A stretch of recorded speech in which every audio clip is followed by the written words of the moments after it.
Astaghfirullah. Alif Lam Mim. Bangsa Romawi telah dikalahkan di negeri yang terdekat, dan mereka setelah kekalahannya itu kemudian Allah menangkan. Dalam beberapa tahun bagi Allah lah urusan sebelum dan sesudah mereka menang. Dan pada hari ini maksudnya kemenangan bangsa Romawi adalah kegembiraan bagi orang-orang yang beriman. Tentu karena pertolongan Allah, Dia menolong siapapun yang dikehendakinya, dan Dia maha perkasa lagi maha penyayang. Itulah janji Allah. Allah tidak akan menyalahi janjinya, akan tetapi kebanyakan manusia tidak mengetahuinya. Ma'asyiral muslimin yang dimuliakan Allah Subhanahu wa taala, dalam suratul Rum 1-6 ini ada satu kisah yang menarik. Sebelum saya jelaskan tentang ayat per ayat dan kita ambil hikmah dan pelajaran darinya, disebutkan dalam sebuah riwayat ketika Abu Bakar Siddiq radhiyallahu an mendengar ayat ini dibacakan kepadanya. Dan anda tahu bahwa Abu Bakar Siddiq adalah orang yang sangat yakin dengan ajaran Rasul. Seluruh sahabat Nabi SAW masuk Islam dalam keraguan kecuali Abu Bakar. Tidak ada keraguan sama sekali kepada Nabi SAW. Diajak langsung masuk Islam.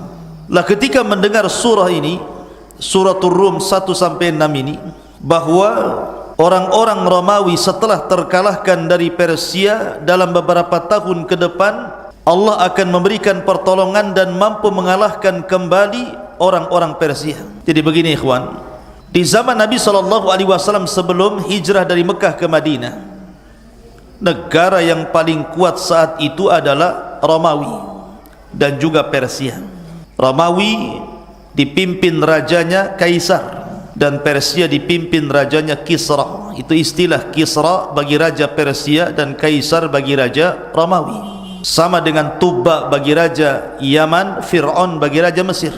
Jadi di negara Persia dan Romawi ini, dua negara ini selalu perang di zaman itu, sampai akhirnya kemudian Allah takdirkan Persia mampu mengalahkan Romawi, dan Persia agamanya menyembah berhala, Majusi, sementara Romawi ahlu kitab, mereka adalah orang-orang Nasrani. Lah orang-orang musyrik Arab dan juga Nabi SAW dan para sahabatnya mendapatkan kabar tentang perang atau akan perangnya dua negara kuat ketika itu. Lah orang-orang Arab musyrik itu cenderung mendukung orang-orang Persia, tetapi Rasul dan para sahabat cenderung mendukung orang-orang Romawi. Kenapa? Karena orang-orang musyrik Arab mereka menyembah berhala, satu madhab dengan orang Persia yang menyembah berhala juga. Tetapi Nabi SAW dan juga para sahabatnya, mereka adalah muwahhidin, ahli tauhid, tentu akan mendukung agama yang lebih mendekati kebenaran. Karena Nasrani itu diturunkan kitab kepada mereka dan punya nabi, sementara orang-orang Persia tidak. Lah ketika mendengar kemudian kedua negara ini perang, rupanya Allah takdirkan orang-orang Romawi kalah. Siapa yang senang di sini? Orang-orang musyrik senang. Sehingga dengan bangganya orang-orang musyrik mengatakan kepada orang-orang yang beriman, yang ketika itu mereka berkata kepada Abu Bakar Siddiq radhiyallahu an dan mengatakan, lihat sahabat-sahabat kami yang satu madhab dengan kami, Persia mampu mengalahkan negara yang kalian dukung, Romawi, katanya. Maknanya bahwa kebenaran ada di pihak kami. Lah sebentar lagi kami pun akan menghabisi kalian. Maka Abu Bakar Siddiq radhiyallahu an mendengar ucapan mereka, datang kepada Rasulullah, kemudian menceritakan tentang apa yang dikatakan orang-orang musyrik kepada mereka atau kepada orang-orang yang beriman. Maka turunlah ayat ghulibatir rum fi adnal ardi wa hum min ba'di ghalabihim sayaglibun fi bid'is sinin, bahwa bangsa Romawi telah dikalahkan di negeri yang terdekat dari negeri Arab, maksudnya Syam, dan mereka setelah kekalahan itu kelak akan mendapatkan kemenangan dalam beberapa tahun yang akan datang. Karena bid'is sinin, bid'un dalam bahasa Arab itu antara 1 sampai 9. Seolah-olah Allah ingin katakan beberapa tahun antara 1 sampai 9 tahun ke depan justru kekalahan akan terjadi kepada Persia. Maka Abu Bakar Siddiq radhiyallahu semangat mendengar wahyu yang diwahyukan kepada Nabi SAW bahwa Romawi akan kembali mengalahkan Persia. Akhirnya kemudian Abu Bakar pun membacakan ayat ini di hadapan orang-orang musyrik. Lah ketika itu Abu Bakar Siddiq radhiyallahu an berjumpa dengan orang musyrik namanya Ubay ibn Khalaf. Ubay ibn Khalaf kemudian membacakan ayat ini kepada Ubay bin Khalaf ini. Kata Ubay bin Khalaf, mustahil orang Romawi mampu mengalahkan Persia. Kalau memang dalam beberapa tahun ke depan Persia bisa dikalahkan Romawi, bagaimana kalau kita taruhan? Ketika itu belum ada pengharaman judi. Maka diterimalah tantangan taruhan oleh Abu Bakar Siddiq radhiyallahu an. Akhirnya keduanya taruhan dengan puluhan ekor unta. Kalau seandainya dalam beberapa tahun ini Romawi mengalahkan Persia, maka unta ini milik saya, kata Abu Bakar. Tapi kalau seandainya kebalikannya, maka unta milik kalian. Maka dibuatlah perjanjian taruhan ini sampai 6 tahun. Rupanya sudah lewat 6 tahun, Allah takdirkan belum ada kemenangan. Tetap saja Persia di atas Romawi. Akhirnya kemudian orang-orang musyrik datang kepada Abu Bakar hendak mengambil taruhannya. Maka Abu Bakar Siddiq radhiyallahu an ketika itu datang kepada Rasul. Tetapi Nabi SAW mengatakan, wahai Abu Bakar, bagaimana kalau seandainya taruhan itu kau perpanjang lagi? Karena sebentar lagi Allah akan menangkan orang Romawi dari orang-orang Persia. Maka Abu Bakar pun kembali menemui Ubay ibn Khalaf, minta diperpanjang taruhannya dan minta ditinggikan lagi taruhannya. Kalau seandainya tadinya 50 ekor unta, kita buat 100 ekor unta, tapi berikan tangguhan beberapa tahun ke depan. Akhirnya disetujui oleh Ubay bin Khalaf, taruhan makin besar, kemudian ditangguhkan beberapa tahun yang akan datang. Subhanallah, Allah subhanahu wa ta'ala takdirkan ketika itu kaum muslimin diizinkan hijrah dari Mekah ke Madinah. Lah Ubay bin Khalaf ini takut kalau seandainya Abu Bakar ikut hijrah bersama Rasul, tidak membayar taruhannya. Maka Ubay bin Khalaf kemudian meminta kepada Abu Bakar jaminan, kalau engkau pergi dari Mekah ke Madinah kemudian betul-betul rupanya Persia tidak dikalahkan Romawi, bagaimana taruhanku? Maka Abu Bakar Siddiq radhiyallahu an akhirnya menjamin dengan membiarkan putranya Abdullah ibn Abi Bakar tidak ikut hijrah sebagai jaminannya. Akhirnya disepakati, Abu Bakar pun hijrah bersama Nabi sallallahu alaihi wasallam ke kota Madinah. Lah bertepatan di kota Madinah 2 tahun setelah Rasul menetap di Madinah terjadi perang Badar.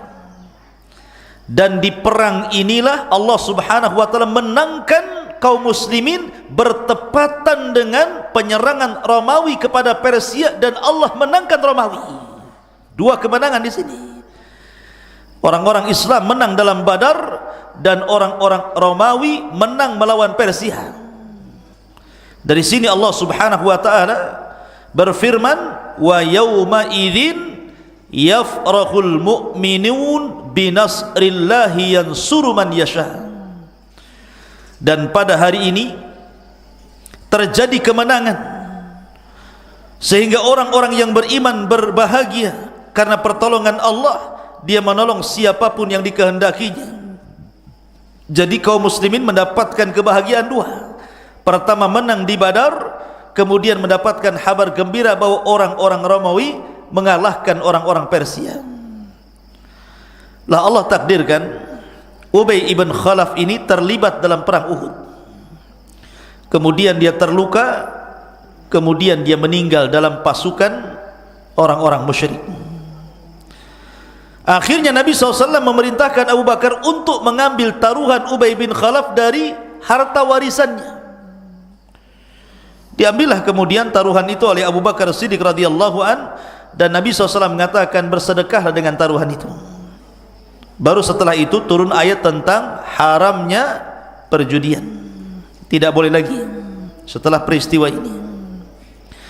Ma'asyiral muslimin yang dimuliakan Allah Azza wa Jalla, itu cerita yang berkaitan dengan surah Rum ini.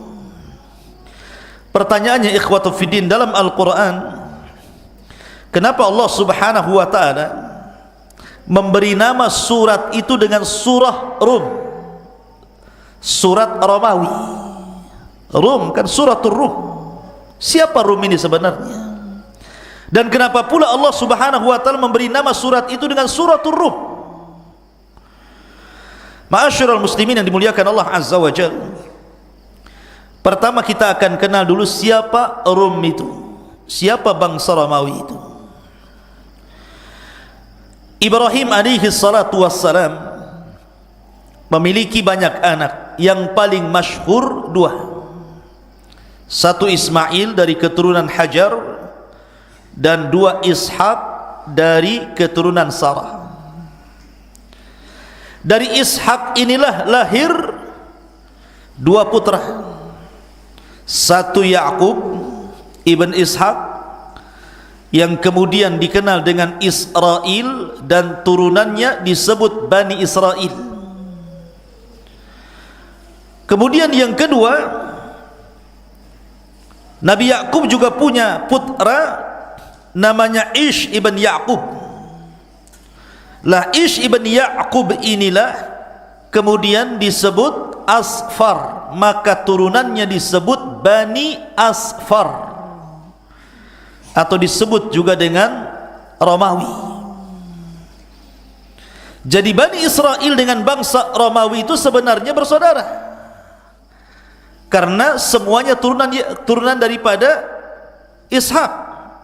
Ishak ini melahirkan bangsa Romawi dari turunan Is ibn Ishak, dan melahirkan bangsa Bani Israel dari turunan Ya'qub ibn Ishak ibn Ibrahim, atau dalam hadis disebut Bani Asfar. Itulah disebut Rum ataupun Romawi. Adapun kenapa kemudian surat ini disebut dengan suratul Rum, ada hadis Nabi sallallahu alaihi wasallam di mana Nabi sallallahu alaihi wasallam bersabda, tidak mungkin tegak hari kiamat, la taqumus sa'atu war rum aktsarun nasi, tidaklah tegak hari kiamat kecuali bangsa Romawi itu adalah bangsa yang paling mayoritas saat itu. Artinya manusia yang paling banyak jumlahnya di akhir zaman adalah bangsa Romawi. Orang-orang Eropa sana beragama Nasrani. Jadi Nasrani itu akan berkembang di akhir zaman, jumlah mereka melampaui jumlah kaum muslimin. Ada alasannya. Dan alasannya disebutkan oleh seorang sahabat Nabi sallallahu alaihi wasallam namanya Amr ibn As radhiyallahu anhu. Kenapa orang-orang Romawi atau orang-orang Nasrani di akhir zaman itu mayoritas dan kaum muslimin minoritas? Karena mereka memiliki 4 akhlak, kemudian ditambah menjadi 5 akhlak, kata Amr bin As. Pertama, innahum la ahlamun nasi indal fitnah. Mereka orang yang paling lembut ketika menghadapi fitnah. Mereka tidak mudah tergoyahkan dengan fitnah. Yang kedua, wa asra'uhum ifaqatan ba'da musibah. Mereka lebih cepat untuk kembali setelah mendapatkan musibah. Umpamanya kena tsunami, kena gempa, mereka tidak berlarut-larut dalam kesedihan. Mereka langsung kemudian bangkit kembali untuk menempuh hidup yang akan datang. Mereka tidak lama-lama, Tidak dipikirkan terus rumah yang hancur, ini yang hancur, tidak. Mereka cepat bangkit. Kemudian yang ketiga, wa ausyakuhum qurratan ba'da farrah. Mereka kalau kalah perang, mereka langsung menyusun kekuatan untuk menyerang balik. Kemudian juga, dan yang keempat, wa khairuhum limiskin wa yatim wa dhaif. Mereka orang yang paling baik kepada orang-orang miskin, kepada anak-anak yatim, dan kepada orang-orang lemah. Suka bantu orang. Kemudian Amr bin As menambah, wa amna'uhum min dzulmil muluk. Dan mereka orang yang paling tidak suka dengan penguasa yang menzalimi mereka. Mereka tidak suka kezaliman. 5 sebab inilah, kata Rasul sallallahu alaihi wasallam, yang menyebabkan orang-orang Nasrani di akhir zaman itu mayoritas dan muslim minoritas. Makanya Rasul mengatakan, la taqumus sa'ah warrumu aktsarun nas. Tidak mungkin tegak hari kiamat dan orang-orang Romawi kala itu manusia yang paling banyak jumlahnya. Lah karena di akhir zaman manusia yang paling banyak jumlahnya adalah dari bangsa Romawi, orang-orang Nasrani, makanya ini pula yang menyebabkan surat ini disebut suratul Rum. Itu sebagian pendapat para ulama. Ma'asyiral muslimin yang dimuliakan Allah Subhanahu wa taala, ada sebuah hadis atau ada sebuah riwayat athar dari Abdullah ibn Mas'ud radhiyallahu anhu.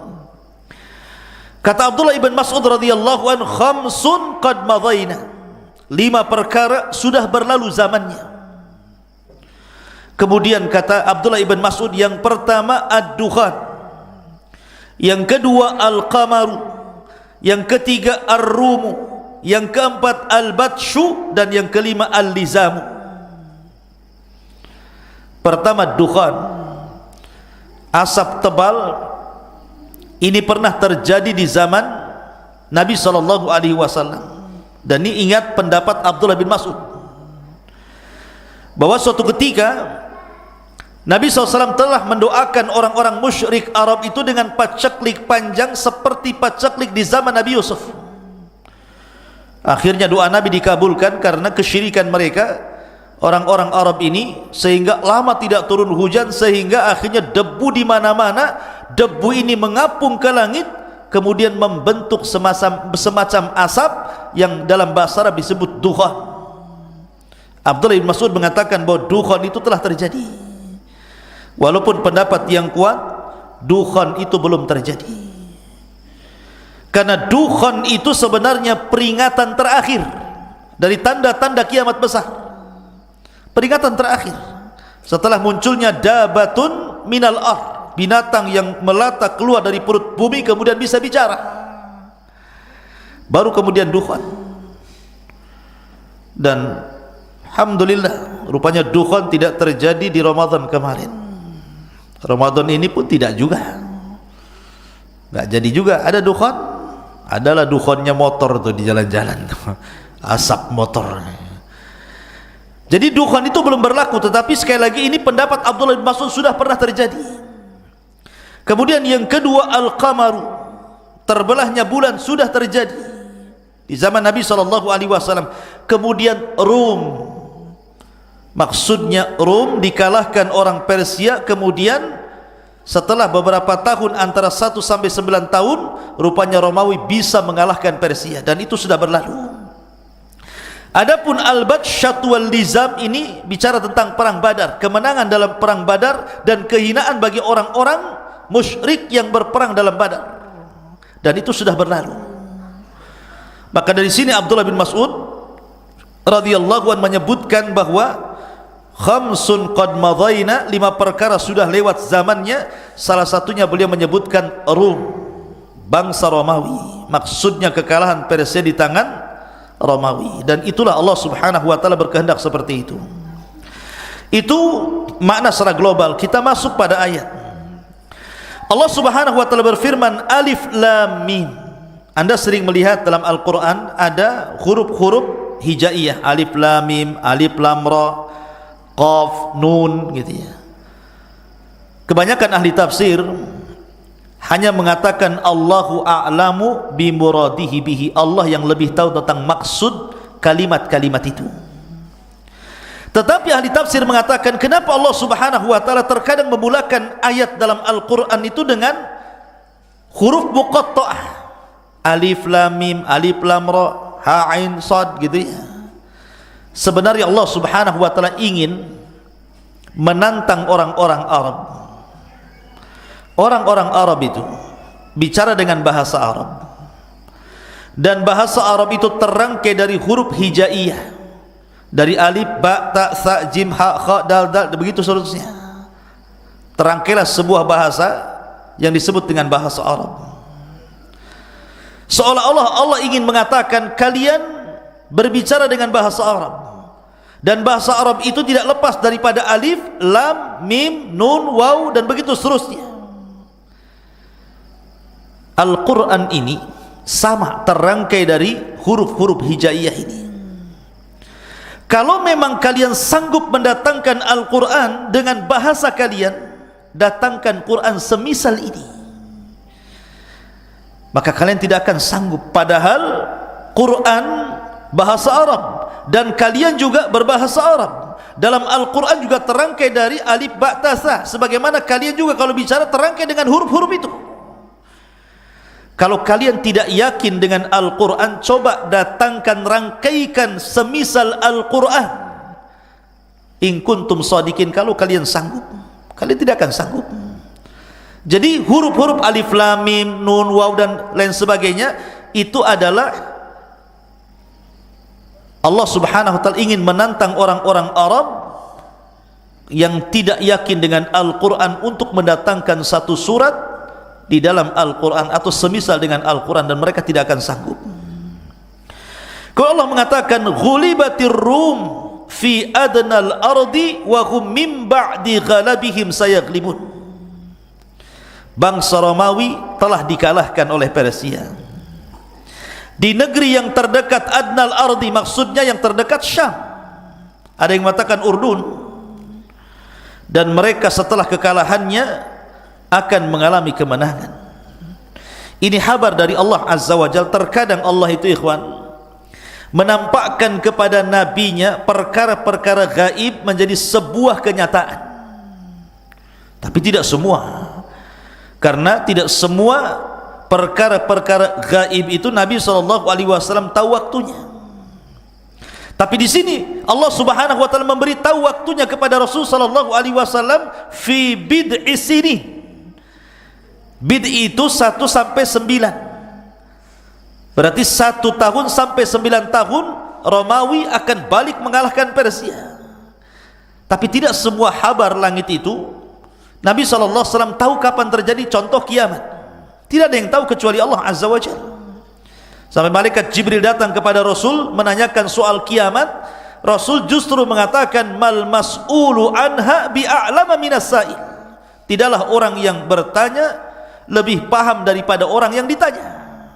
Artinya saya dan anda, wahai Jibril, tidak tahu kapan kiamat, sehingga tidak perlu jadi panitia kiamat tuh, karena kita tidak tahu kapan kiamat. Maka dari sini ikhwatu fillah muliakan Allah Azza wa Jalla, tidak semua perkara gaib ditampakkan kepada Rasul. Tidak semua perkara gaib. Ada yang ditampakkan, ada yang tidak ditampakkan. Kalau memang ini ditampakkan, berarti salah satu daripada alamatun nubuwah, tanda-tanda kenabian, tanda-tanda kerasulan, bahwa dia memang seorang rasul. Karena setelah orang-orang Romawi ini mengalami kemenangan atas Persia karena turunnya suratul Rum, dan itu menjadi sebuah kenyataan, ketika itu banyak orang-orang yang masuk Islam di zaman itu. Gara-gara apa yang diwahyukan kepada Rasul kemudian disampaikan kepada Abu Bakar, kemudian Abu Bakar berteriak di hadapan orang-orang Quraisy. Awalnya tidak percaya, setelah kejadian baru mereka percaya dan berbondong-bondong masuk Islam. Dari sini ikhwatul fillah muliakan Allah Azza wa Jalla, ini salah satu tanda dari tanda-tanda nubuwah. Kemudian Allah mengatakan lillahil amru min qablu wa min ba'du. Tentu bagi Allah lah urusan sebelum dan sesudah kemenangan. Maknanya urusan kita semua di tangan Allah. Allah yang mengangkat, Allah yang merendahkan, Allah yang memenangkan, Allah yang mengalahkan, Allah yang menjadikan orang kaya, Allah yang menjadikan orang miskin, dan begitu seterusnya. Semua dikembalikan kepada Allah. Kemudian wa yauma idzi yafrahul mu'minun binasrillahi yansuru man yasha. Dan pada hari itu orang-orang beriman bahagia karena pertolongan Allah, di mana Allah akan menolong siapapun yang dikehendakinya. Ada yang mengatakan bahwa kemenangan Romawi kepada Persia itu ketika perjanjian Hudaybiyah. Tapi pendapat yang kuat wallahu alam memang perjanjian Hudaybiyah, tapi ada yang mengatakan bahwa kemenangan Romawi kepada Persia itu bertepatan dengan kemenangan kaum muslimin di perang Badar, sehingga kaum muslimin mendapatkan dua kebahagiaan, menang dalam Badar dan orang-orang Romawi menang mengalahkan Persia. Wa huwal azizul rahim wa'dallahi la yukhlifullahu wa'dah walakinna aktsaran nasi la ya'lamun. Itulah janji Allah, Allah tidak akan menyalahi janjinya, tetapi kebanyakan manusia tidak mengetahui. Lalu apa pelajarannya ikhwan di sini? Lalu apa pelajarannya? Kenapa bicara tentang dukungan kepada negara ini dan tidak mendukung kepada negara itu? Begini ikhwan, kalau saya contohkan, di dunia ini ada bangsa Cina, ada Amerika. Amerika rata-rata ahli kitab, kalau tidak Yahudi, Nasrani kan itu. Cina kebanyakan mereka komunis, atau orang minimalnya agamanya musyrik. Kalau seandainya dua negara ini perang, mana yang antum dukung? Amerika. Antum dukung Amerika? Dua-duanya kafir. Amerika kafir, Cina juga kafir. Tetapi dalam Islam itu yang namanya kekafiran itu ada tingkatannya. Ada yang kafir itu asyaddu kufran, sudah kafir, memang sangat kafir gitu ya. Dia sudah kafir ditambah-tambah dengan kekafiran, menyembah berhala. Kafir di atas kafir namanya. Tapi ada orang kafir tidak sekafir si kafir itu maksudnya. Kita katakan seperti orang Romawi, orang kafir. Persia juga kafir kan gitu ya. Tapi kenapa Nabi SAW dan para sahabatnya mendukung orang-orang Romawi dan tidak mendukung orang Persia? Kita ini mendukung Real Madrid atau Argentina gitu. Bukan, ini bukan bola-bolaan ini. Ini kalau seandainya terjadi di dunia ini, ahli kitab melawan orang-orang musyrik, maka siapa yang paling dekat dengan Islam coba? Mereka yang memiliki kitab, yang diutus kepada mereka Rasul. Walaupun mereka menyimpang, karena bagaimanapun Nasrani di zaman dulu lain dengan Nasrani di zaman sekarang, sama dengan Yahudi di zaman dulu lain dengan Yahudi di zaman sekarang. Tapi minimalnya ada urutan sejarah ke atas bahwa kakek buyut mereka pernah di atas kebenaran dengan diutusnya seorang Rasul, seorang Nabi, dan diturunkan kepada mereka kitab. Berbeda dengan orang-orang Majusi yang tidak ada Nabi, tidak ada kitab, mereka menyembah berhala, menyembah api dan yang semacamnya. Nah, jadi di sini faedahnya di situ bahwa kekafiran itu bertingkat-tingkat, tidak semua sama, walaupun al-kufru millatun wahid. Kekufuran itu satu agama, tetapi sebenarnya ada tingkatan-tingkatan di sini. Wallahu a'lam. Ini di antara faedah yang bisa kita petik dari suratul Rum. Subhanakallah bihamdika asyhadu an la ilaha illa anta astaghfiruka wa atubu ilaik. Allahu ta'ala. Assalamualaikum warahmatullahi wabarakatuh.